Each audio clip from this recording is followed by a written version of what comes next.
Hey guys, it's Chris. I hope you guys are having a fantastic day. In case you haven't been able to tell by both the title of the video and obviously the different vehicle I'm in, sadly I had to let my truck Diamond go. For those of you that are new to the channel or don't know, she was my 2006 Dodge Ram 3500.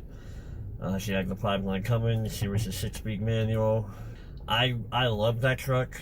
I really did. It's just it got to a point to where I couldn't keep her anymore. I just, because she had a lot of miles. I picked her up back in the beginning of 2018 with about 361,000 miles.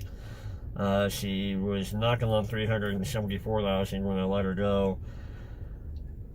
And it was just getting too hard for me to justify economically just to keep working on her. I had probably more. I know I had more into her than what she was worth, and for a while it was just because I loved the truck. I wanted to keep it going, and I did some upgrades to it. I had you guys, if you go back to the video, you can see some of the upgrades I did. She had like a 6-inch lip, rebuilt the entire front end on it, and it was just that truck was just an absolute blast to drive.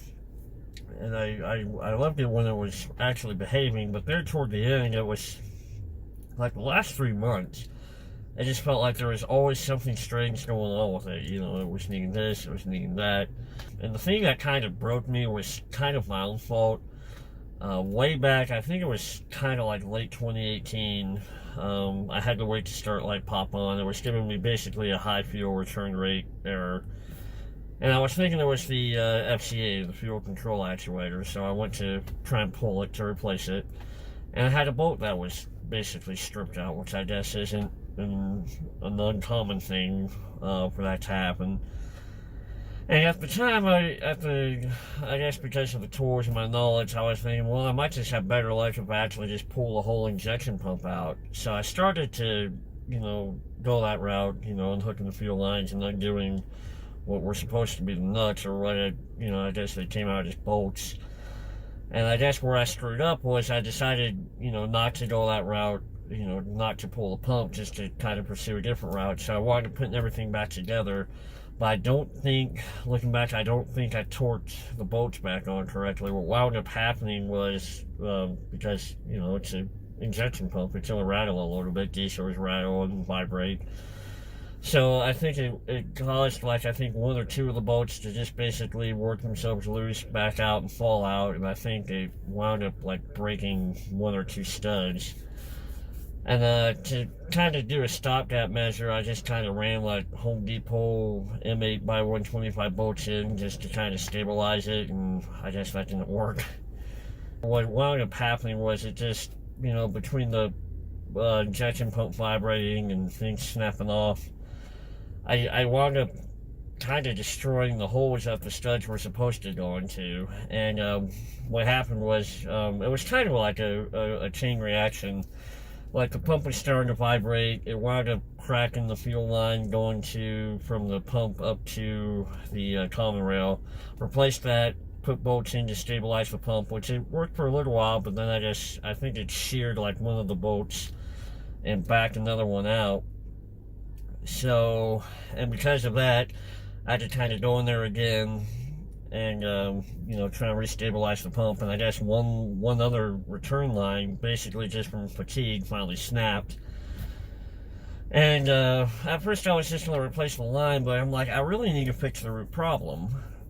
And that was, just the pump kind of sitting there shaking. So I wanted to finally get the pump off, and I'm looking at the holes where the mounting studs are supposed to go. And they were too far gone, and I tried getting the studs out, and I just wasn't having any luck with that. I tried left-handed drill bits and trying to drill into what was left of this, because 2 holes had broken off studs in them. So I was trying to drill in to basically back the studs out, trying to get the drill bits to behave, and the holes are cheesed up pretty good. I'm like, this thing's gonna need a whole new gear housing just to fix that problem, just to fix the fuel lines. And at that point, I had enough. I couldn't really justify the tools or the parts cost anymore. I kind of hit a wall. I'm like, I can't keep fixing this truck and wind up going into money that really needs to go into other things. I was already talking to a couple of mobile mechanics, and you know, they were giving me good prices. It's just I couldn't justify it anymore, so I just said no, I'm good.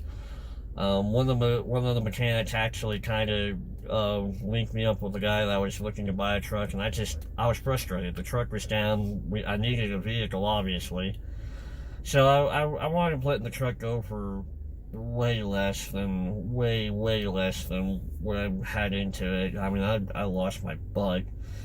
I mean, you know, I got, I guess, a decent amount of money because I was able to get a car. It's this always keep picture it. You guys will see the review video for it either before or after this video. Which this thing's alright. It's just, it's really small. And the last time I had a vehicle this small was probably when I had the Ford Taurus, when I still lived in Ohio, and I think we had that thing up until about the beginning of 2016. I know it was like 2015, 2016 when I was driving that thing. But that was about the last time I had a vehicle this small. Since then, it's been pretty much trucks. I think one SUV that, it was a large SUV at that. So it's definitely kind of strange being in something this size again, for sure. I mean, my son's car seat, the top of his car seat's actually like up against my headrest. That's how small this thing is. I mean, it's still 4-door. It's a little 4-cylinder, 5-speed, which it does alright. It's just, it's kind of ironic being a Jeep. You know, you think Jeeps are off-road vehicles. I would not take this thing off-road in the least. Back to the title, the truck breaking down the way it did, I finally had to walk away. And I knew for the last few, it was kind of getting there. It's just, I was getting kind of tired of always having to work on it, always, you know, like I said, those last few months, there was something was always going on with it.